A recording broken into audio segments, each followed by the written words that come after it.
बेटी तो जिठानी की है। ये कहानी शुरू होती है मेनका के ससुराल से, जहां अपने किचन में खाना बनाती हुई मेनका एक हाथ से आंसू पोंछती जाती और दूसरे से सब्जी चलाती जाती। हमेशा सबका भला ही किया है भगवान, मैंने अपने सास ससुर को अपने पेरेंट्स के जैसे ही समझा और आज वही मेरे दुश्मन बने बैठे हैं। तभी कोकिला रसोई में आती है। और रो, अरे और जोर जोर से रोना, ताकि मोहल्ले वालों को लगे कि हम तुझे मारते हैं पीटते हैं। ये भी कसर मत छोड़ना बहू। नहीं मम्मी जी, आप गलत समझ रही हैं, मैं तो अपनी किस्मत पर रो रही हूँ। आज मेरी गोद भरी होती तो ये सब होता ही नहीं। अरे तो कर लेना हरी, इसी दिन के इंतजार में तो मेरी जिंदगी के 2 साल और कम हो गए, पर आज तक वो दिन नहीं आया। और काम करना है तो कर, वरना आंसू गिराते हुए खाना बनाने की कोई जरूरत नहीं है। ऐसा खाना कभी शरीर को लगेगा ही नहीं। मेनका की शादी को आज पूरे 2 साल हो गए थे, पर भगवान ने आज तक उसे माँ बनने की खुशी से दूर ही रखा था। पहले तो मेनका का ससुराल उसके लिए सपनों का ससुराल था, पर जैसे ही दिन बीतते गए चीजें बदलती गई। कुछ रहा कि नहीं बहू? पता नहीं मम्मी जी, वैसे पिछले 1 हफ्ते से ना मुझे उल्टियां तो हो रही हैं। क्या सही में? मुझे तो तेरी चाल से ही लग गया था क्या घर में खुशखबरी आने वाली है। अरे भाई, शादी को 6 महीने पूरे हो गए हैं, अब खुशखबरी नहीं आती तो कब आती? जीती रहे बहू, जीती रहे। आखिर तूने मुझे एक बारिश दे ही दिया। अरे ओ कमला, रसोई से मिठाई लाकर सभी का मुंह मीठा कर। तो माँ जी, हम क्या बोल रहे हैं, आजकल ना एसिडिटी भी बहुत हो रही है लोगों को। डाइट के चक्कर में भाभी पिछले 1 हफ्ते से रात में खाना ही नहीं खा रही। हो सकता है उसी के कारण उन्हें उल्टियाँ हो रही हो। अरे मुंह जल जाए तेरा, जब भी मुंह खोलती है आप सुगन ही बोलती है। चुप कर और सभी का मुंह मीठा कर। बहुत खुश हूँ मैं मेनका, आज तुमने मुझे एक बाप बनने की खुशी दी है। आज का दिन तो मेरे लिए एक त्योहार बन गया है। और अपनी जेब से 10,000 की नोटों की गड्डी निकालकर अपनी पत्नी के सर से वारता हुआ रंजीत कमला के हाथों में रख देता है। इसी तरह 15 दिन और बीत जाते हैं और एक सुबह अपना पेट पकड़कर कमरे में मेनका लोट पोट करने लगती है। ये तुम्हें अचानक क्या हो गया मेनका? कहीं तुम्हारे पेट में पल रहे बच्चे के कारण तो ये सब नहीं हो रहा। रुको, मैं अभी माँ को बुला कर लाता हूँ। नहीं नहीं नहीं, मम्मी को बुलाने की जरूरत नहीं है। मेरे पीरियड्स आए रंजीत, मतलब मेरे पेट में कोई बच्चा था ही नहीं। क्या? हाँ। पर माँ को इस बात का पता चला तो उन्होंने तो पूरे मोहल्ले में ढिंडोरा पीट दिया था कि इकलौता वारिस आने वाला है। ये बात कोकिला के कानों तक पहुंचने से कब तक बचती, और जैसे ही कोकिला को पता चलता है कि उसकी बहू माँ नहीं बनने वाली है तो कोकिला चिढ़ जाती है। अब आगे भी आए दिन कोकिला बस मेनका से एक ही सवाल पूछती और हर बार जवाब आता ना। इसी तरह 2 साल निकल जाते हैं। जैसे जैसे दिन बीतते जाते हैं मेनका की इज्जत सभी की नजरों में गिरती जाती है। और फिर एक रोज, तेरी बड़ी भाभी इस जन्म में मुझे खुशखबरी देने से रही। अब मेरी एक आखिरी उम्मीद तू ही है बेटा। तेरी ही पत्नी मुझे मेरे पोते का मुंह दिखाएगी। मैं ना अभी तेरे लिए लड़की देखना शुरू कर देती हूँ। और हवा से भी तेज रफ्तार में कोकिला अपने दूसरे बेटे के लिए लड़की की तलाश करना शुरू कर देती है। और एक ही महीने के अंदर कोकिला नेहा के साथ अपने बेटे का रिश्ता पक्का कर दोनों की शादी भी करवा देती है और नेहा को अपने घर बहू बनाकर ले आती है। दरवाजे पर खड़े अपने देवर देवरानी की आरती उतारने के लिए जैसे ही मेनका दरवाजे पर जाती है, कोकिला उसे रोक देती है। रुक जा मेनका, नेहा बहू का अपने ससुराल में स्वागत तेरा मुंह देखकर हुआ ना, तो उसकी खुली कोख भी बन जाएगी। कोई जरूरत नहीं है तुझे दरवाजे पर जाने की। मेरी बहू की आरती मैं उतारूंगी। कोकिला दरवाजे पर खड़े नए शादीशुदा जोड़े की आरती करती है। दूधो नाव पुतो फलो बहू, अब बस जल्द से जल्द तू मुझे दादी बना दे बहू। जी मम्मी जी, आप बेफिक्र रहिए। अगली सुबह दोनों बहुएं अपने कमरे से बाहर आती हैं और अपनी सास के पैर छूती हैं, पर कोकिला सिर्फ और सिर्फ अपनी छोटी बहू को ही आशीर्वाद देती है और बड़ी को नहीं। मेरे सारे आशीर्वाद तो तेरे सामने फेल हो गए बड़ी बहू। अब बच्चे का आशीर्वाद देकर भी क्या फायदा? कम से कम मेरे बेटे को पत्नी का सुख तो देती रहे ना, जीती रहे। भगवान करे नई बहू के पैर तेरे लिए शुभ हो और तुझे जल्द एक बाल गोपाल हो जाए। इसके बाद अपनी पहली रसोई की तैयारी करने नेहा रसोई में जाती है और कुछ देर बाद मेनका भी रसोई में जाती है। एक साथ इतने सारे लोगों का खाना आप कैसे बना लेती हैं भाभी, और वो भी तीनों टाइम? मैं तो नाश्ते की तैयारी करने में ही पस्त हुई जा रही हूँ। हाय मेरी कमर, अभी तो बस सब्जियां कटी हैं, कैसे होगा सब कुछ? बाहर कौन जान रहा है कि अंदर खाना तू बना रही है या मैं? ये ले टेबल, तू आराम से यहाँ बैठ, मैं अभी फट से सारी तैयारियां कर देती हूँ। बस जब मम्मी जी आए ना तो उनके सामने तू खाने में तड़का लगा देना और 1-2 रोटियां सेक देना। ओ भाभी, थैंक यू। और इसी तरह कोकिला की दोनों बहुएं आपस में ट्यूनिंग करके नेहा की पहली रसोई की तैयारी कर लेती है।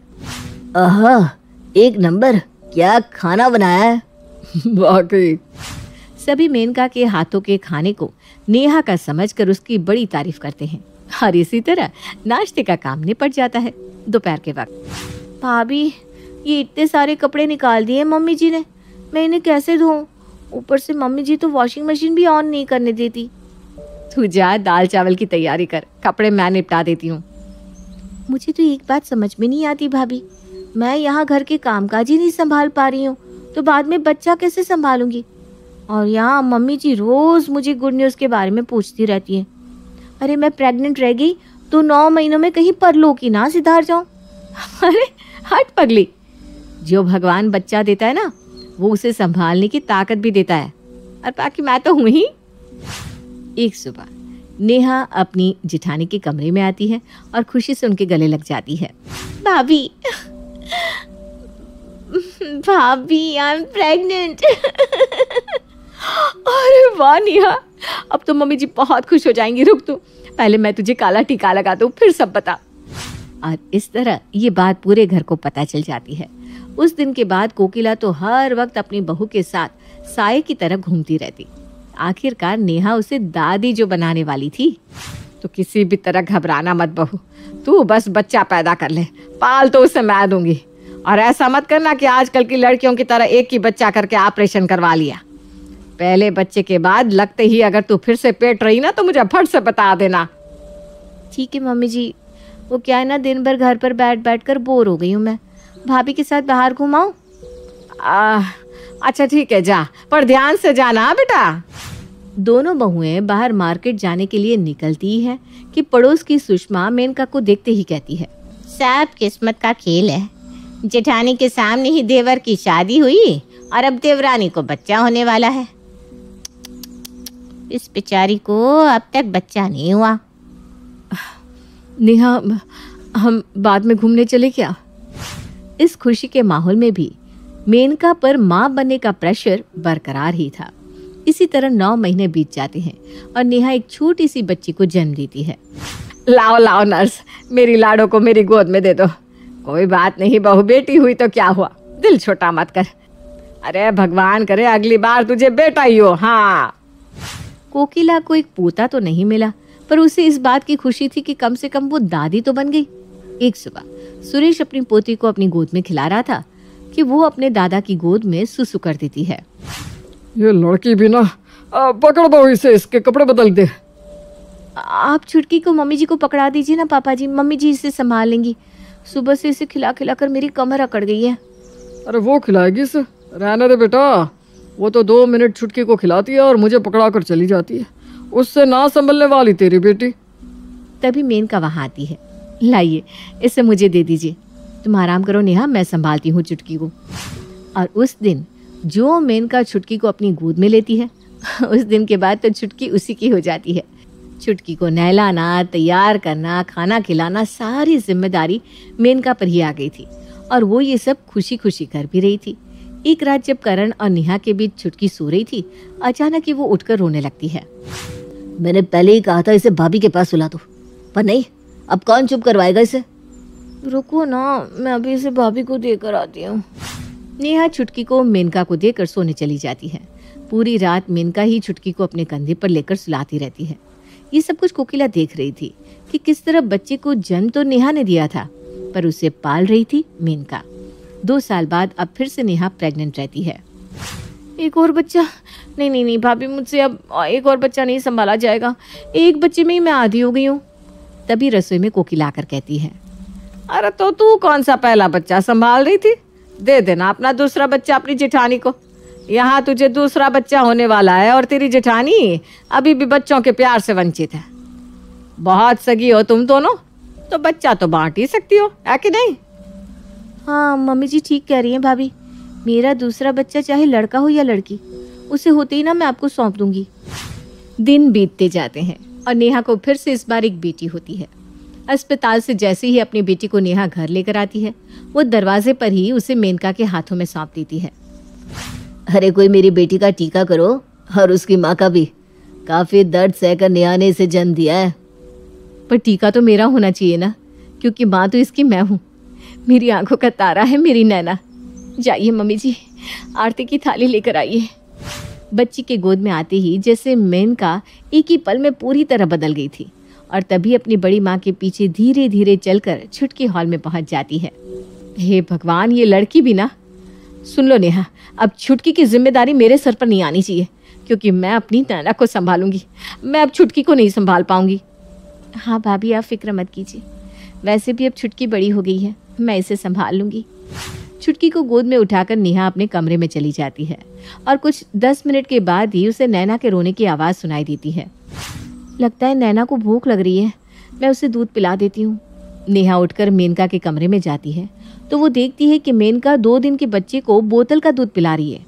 2 दिन की बच्ची को बोतल का दूध? अरे भाभी, मैं तो यही हूँ, मैं पिला देती हूँ नैना को दूध।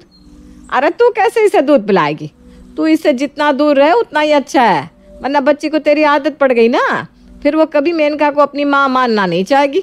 वैसे बच्चे भी तो पलते हैं जिनकी माँ नहीं होती, तो फिक्र ना कर, मेनका देख लेगी। अपने बच्चे की फूट फूट कर रोने की आवाज़ सुनने के बाद भी नेहा को वापस अपने कमरे में आना पड़ता है। हे भगवान, मेरा दिल टूटा जा रहा है। मेरी बेटी भूखी है, कैसे रह रही होगी वो।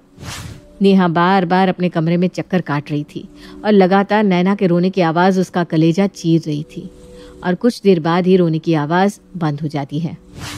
चलो अच्छा है, नैना चुप तो हो गई, एक बार जाकर उसे देख आती हूँ। नैना मेनका के कमरे में जाती है और वो क्या देखती है कि उसके कमरे में कोई है ही नहीं। नैना अकेली ही बिस्तर पर सो रही है। नैना, ये कैसी लापरवाही है भाभी की, नैना को अकेला छोड़ दिया। बिस्तर पर अगर करवट लेती हुई नीचे गिर गई तो। भाभी, भाभी कहाँ हैं आप? आ रही हूँ भाई, आ रही हूँ। क्या हो गया? बाथरूम में नहाओ भी नहीं क्या? भाभी, आप इसे अकेली क्यों छोड़कर चली गई? मुझे कह दिया होता, मैं यहाँ आ जाती। तेरी बड़ी बेटी को भी मैंने ही पाला है ना, तो मुझे मत सिखा बच्चे कैसे पाले जाते हैं। और नैना मेरी बेटी है, उसे किस तरह रखना है वो मुझे किसी से पूछने की जरूरत नहीं है। और कपबोर्ड में से गर्म कपड़े निकालकर मेनका नैना को पहनाने लगती है। भाभी, डॉक्टर ने कहा था इतने छोटे बच्चे को इस मौसम में स्वेटर पहनाने की जरूरत नहीं होती, इससे नैना को इचिंग हो सकती है। तुम अभी तक गई नहीं? मेरे सर पर नाचो। अरे नेहा, मुझे पता है क्या करना है क्या नहीं। इतना ही प्यार है बच्चे से तो छुटकी को पाल लिया होता, उसे तो मेरे कमरे में फेंक कर चली जाती थी तुम। और इस तरह मेनका नैना के साथ लापरवाही करती ही जाती है।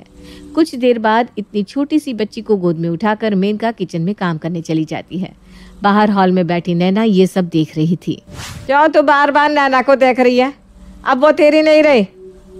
हाँ बहू, और वैसे भी तेरा शरीर अभी कमज़ोर है, तो इन चीज़ों में ध्यान मत दे। जाकर कमरे में आराम कर। मेनका है ना, वो सब संभाल लेगी, उससे आदत है। और इसी तरह सुबह से रात हो जाती है। रात को सभी खाने के टेबल पर बैठे थे।